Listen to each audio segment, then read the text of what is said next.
Hi everyone.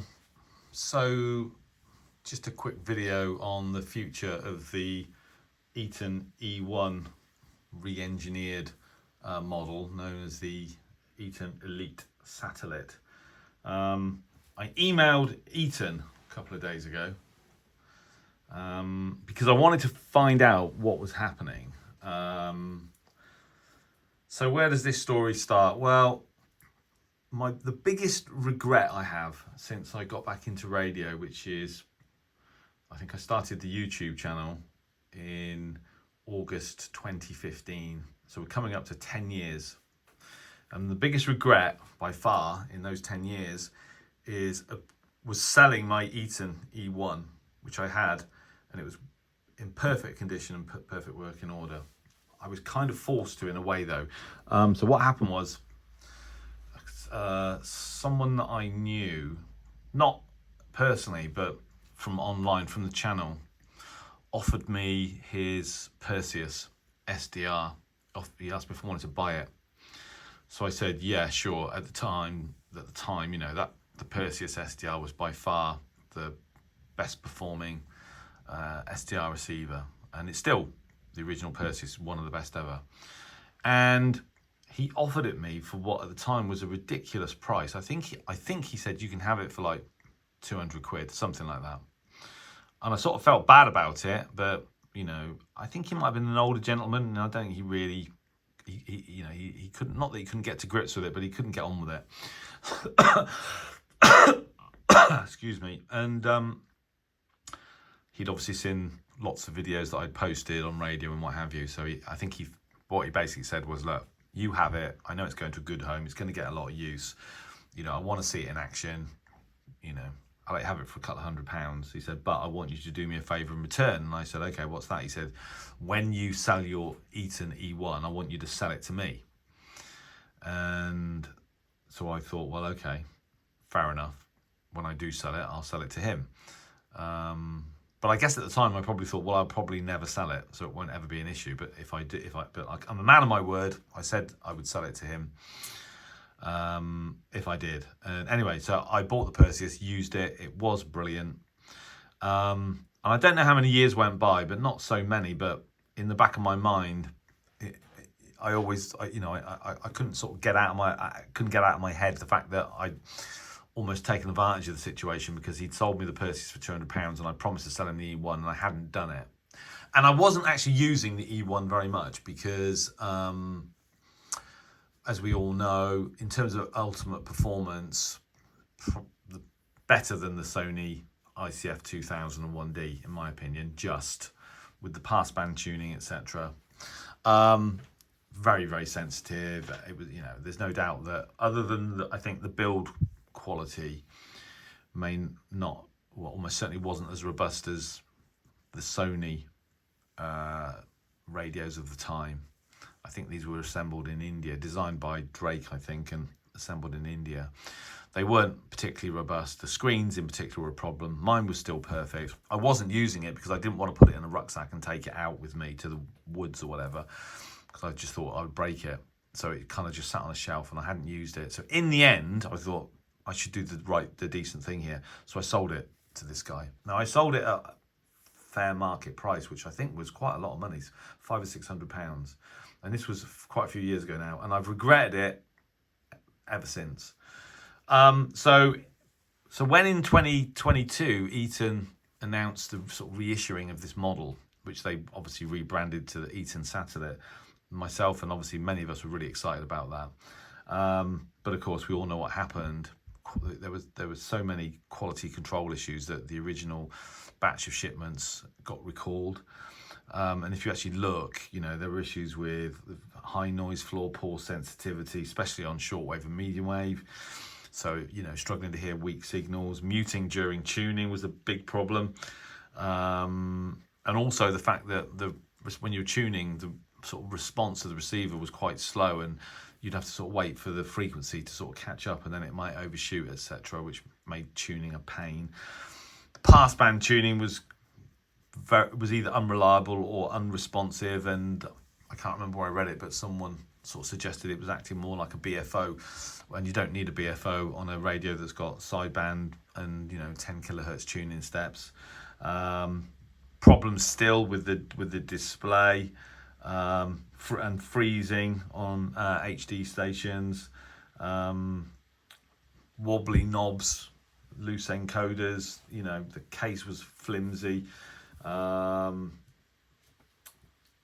Poor reception on medium wave, long wave, and airband. Others reported problems with distorted sort of audio, poor bass and treble. Basically overall sort of low fidelity with the audio.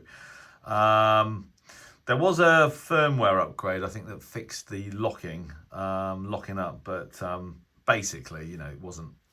Was it $600 or $700 that Eton was selling this radio for? It wasn't worth half that. So they got recalled, and I was thinking about this the other day, and I thought, well, they've been recalled. Presumably, at some point, Eton are going to, fix all the issues, all the quality control issues, and sort of reissue the radio, because I had decided, well, I'm going to get one because I want to kind of relive the ownership of my E1. So I wrote to them and I said, I asked them. Well, I basically told them about Oxford Shortwave log. I was wondering when they'll start shipping the Eton Satellite. Told them I had the original E1. It was brilliant, but I sold it, and I was looking to purchase, the new version, if assuming that they'd fix the problems. So basically, when will it become available again, Eton? And they wrote back to me and said, unfortunately, there is going to be no Eton Satellite in their future product line. Sorry for any inconvenience. And so that kind of killed that.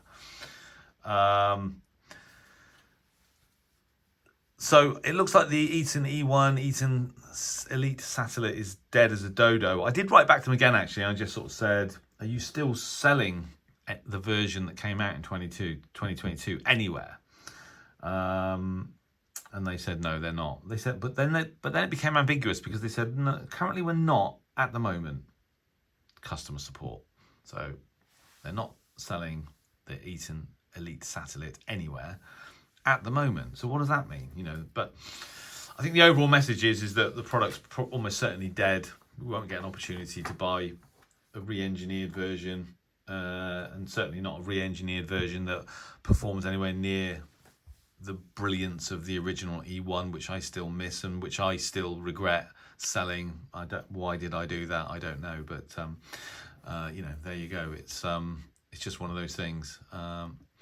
Like I said, I'm sort of a man of my word, and I gave the guy my word. When I sold it, I'd sell it to him, but what I ended up doing was just selling it to him anyway, almost arbitrarily, because I wasn't using it. And because obviously it commanded quite a high price. I can't remember what I bought after it, but I think I sold it to him for £500 or £600. And you can buy a number of reasonable to good portable receivers for that sort of money. But I can't actually remember what I did buy. So yeah, still regretting that now, and also even more so regretting the fact that Eton did such a crap job of re-engineering this radio. I mean, can you imagine what would have happened if they,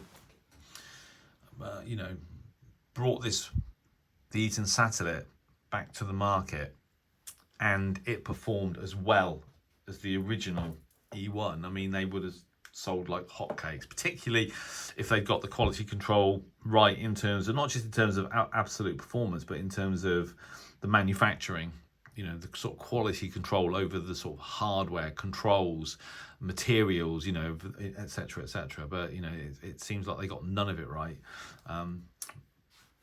Many people speak of them rushing through the development, etc., which it sort of feels like they probably did.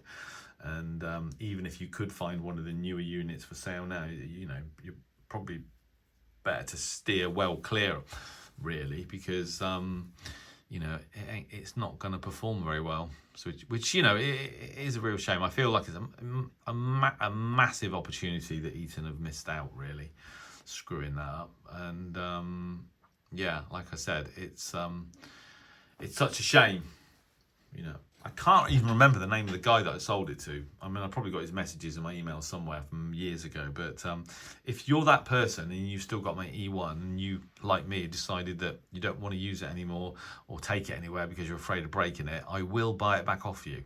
So, you know, if you're still watching videos on the channel, yeah, I will buy that radio back off you.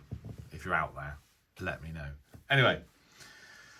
There you go. My biggest regret in the last 10 years, selling my Eton E1. I've sold quite a few radios over the years, and every now and then, you know, you do sell something and you realise not so long afterwards, I shouldn't have done that.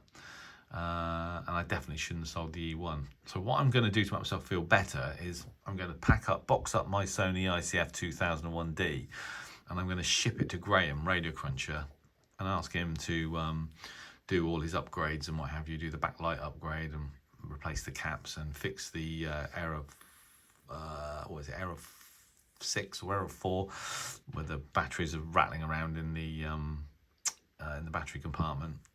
So yeah, I'm going to do that, but and continue to lament the loss of my Eton E1.